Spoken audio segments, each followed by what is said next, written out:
It's 2 a.m. The house is silent. You've been asleep for hours. Everything is still. Everything is dark. Everything is exactly as peaceful as a night should be. And then something launches off your chest at full speed. 4 paws hit the floor like a small explosion.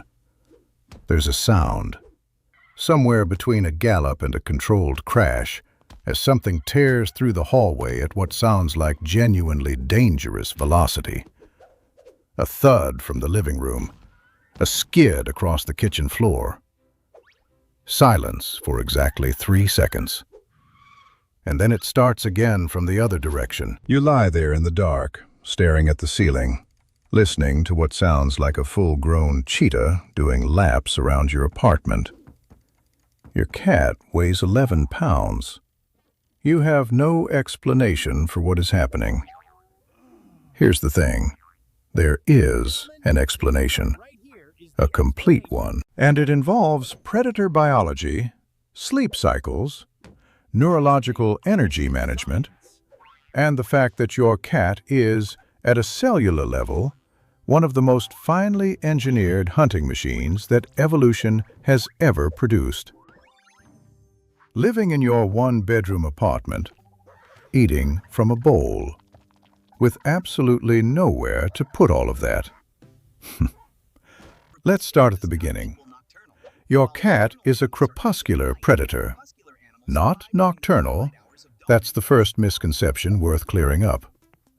Cats are not primarily active at night the way owls or bats are. They're crepuscular, which means their natural peak activity windows are dawn and dusk, the transitional hours, the moments when light is low but not absent, when shadows are long, when prey animals are moving between their daytime and nighttime shelters and are therefore most exposed and most vulnerable.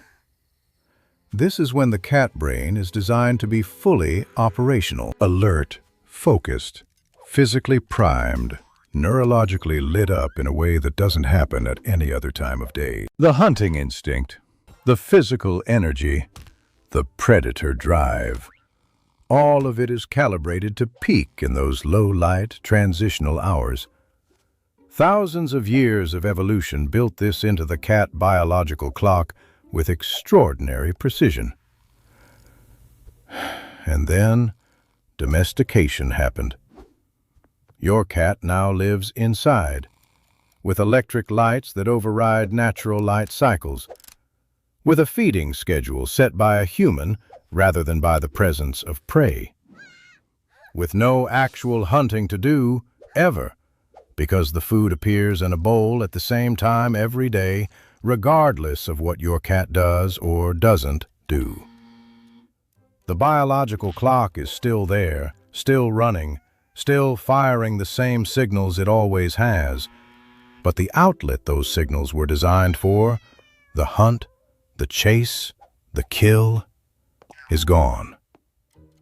The energy has nowhere to go, and so it goes everywhere. But why does it happen at 2 a.m. specifically? Because your schedule and your cat's schedule don't align. And your cat, unlike a dog, has not fully restructured their biological rhythms around yours. Most indoor cats spend a significant portion of the day doing what indoor cats do: resting, napping, watching birds through the window, napping some more. Cats sleep between 12 and 16 hours a day, but that sleep is distributed in short cycles across the full 24 hours, rather than concentrated in one long block the way human sleep is. They're not sleeping all day. They're cycling in and out of light sleep, deeper sleep, and wakefulness in a pattern that has nothing to do with the human concept of daytime and nighttime.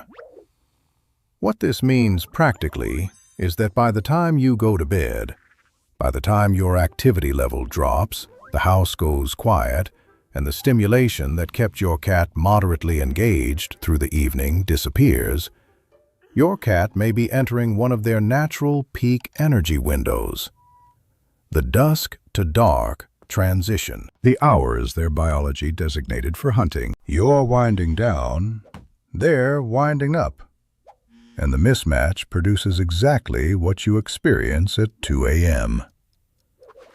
Now let's talk about what's actually happening in your cat's body during a Zoomie episode. Because it's not random, it's not malfunction, it's not your cat losing their mind. It is a highly specific neurological and physiological event with a clear biological purpose. Cats have what researchers sometimes call FRAP episodes, frenetic random activity periods. The name sounds clinical, but what it describes is a rapid, full-body discharge of accumulated physical and neurological energy. Think of it like a pressure release valve. Throughout the day and evening, energy builds, physical restlessness, predator drive with no outlet, the low-level neurological activation that comes from being a hunting animal with nothing to hunt. The system can absorb a certain amount of this buildup, but past a threshold, the energy needs to go somewhere. The zoomies are where it goes. During an episode, a cat's body is operating at close to maximum capacity. Heart rate elevated, muscles firing in the fast twitch patterns associated with sprinting and predatory movement. Pupils fully dilated to maximize visual input. The brain flooded with neurochemicals that feel, from the inside, like urgency. Like something needs to happen right now, fast, with a full deployment of everything the body can do. It looks chaotic from the outside. From the inside, it is the opposite of chaos. It is the system doing exactly what it was built to do. Releasing pressure, burning stored energy, completing, in some abbreviated and imaginary way, the hunt that never happened.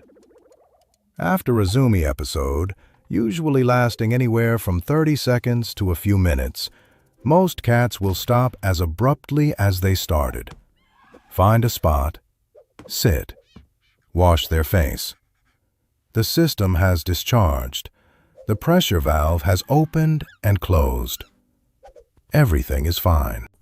Your lamp, however, may not be. There's another trigger that doesn't get talked about enough. The litter box. A significant number of cat owners have noticed that their cat goes absolutely berserk immediately after using the litter box. Not gradually, immediately. Mid-exit, or the moment the exit is complete, the cat rockets away from the litter box like something is chasing them and tears through the house at maximum speed.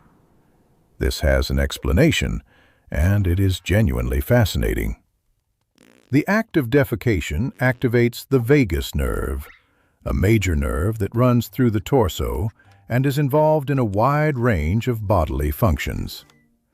Vagus nerve activation during this process can trigger a sudden rush of neurological activity that produces, among other things, a burst of physical energy. This happens in humans too. It's why some people feel suddenly energized or oddly lightheaded after using the bathroom. In cats, whose nervous systems are significantly more reactive and whose physical response to neurological signals is faster and more dramatic, this vagal response can translate directly into a full-speed sprint across the apartment. Your cat is not celebrating. Your cat is not disgusted and fleeing. Your cat's nervous system just got a significant jolt, and their body responded the only way it knows how, with movement. Fast movement, in all directions. But there's a layer here that goes beyond biology, because the zoomies are also about something your cat is missing. Indoor cats live in a sensory environment that is, by wildcat standards, remarkably flat. The same rooms, the same smells, the same sounds, largely. The same furniture in the same places. Nothing to stalk, nothing to chase, nothing that requires speed or agility, or the full deployment of a body built for hunting. The Zoomie is in part your cat practicing, running the motor patterns that evolution installed and that have never been fully used. The sprint, the skid, the sudden direction change, the launch over furniture. These are all movements that exist in the wild for specific purposes. Chasing prey, evading predators, navigating complex terrain at speed. Your cat's body knows how to do all of these things at a neurological level, even if your cat has never once needed to do them for real.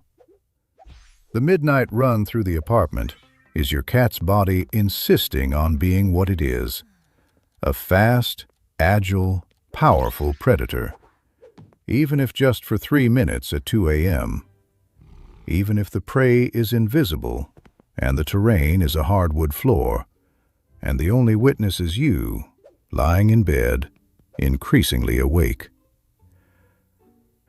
So what can you actually do about it? The most effective approach is to work with the biology rather than against it. Scheduled play sessions in the evening. Real play. The kind that mimics hunting, with a wand toy your cat has to stalk and chase and catch. Allow the predator drive to discharge before bedtime. 10 to 15 minutes of active, engaged play that ends with a catch, followed by a small meal, mimics the natural hunt, catch, eat, groom, sleep cycle that your cat's biology expects.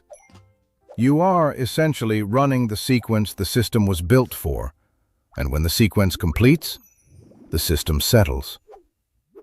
Puzzle feeders and food toys distribute your cat's feeding energy across the day and keep the brain engaged in ways that matter to it. Problem solving, physical interaction with food, the satisfaction of working for a reward. Environmental enrichment, window perches, cat trees, rotating toys, anything that changes the sensory landscape of the home, reduces the flatness that makes the energy buildup worse. None of this will eliminate the Zoomies entirely.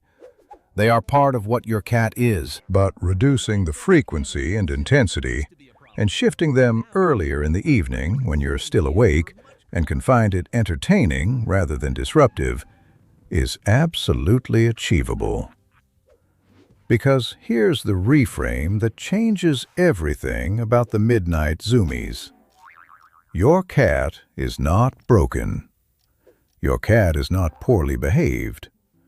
Your cat is not doing this to you.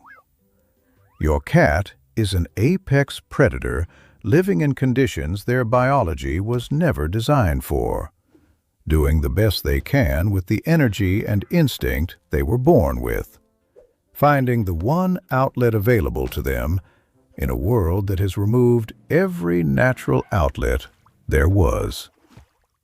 The Zoomies are your cat being, completely and without apology, exactly what they are. A hunter, a sprinter, an animal built for speed and darkness and the thrill of the chase. In your hallway at 2 a.m. You're welcome.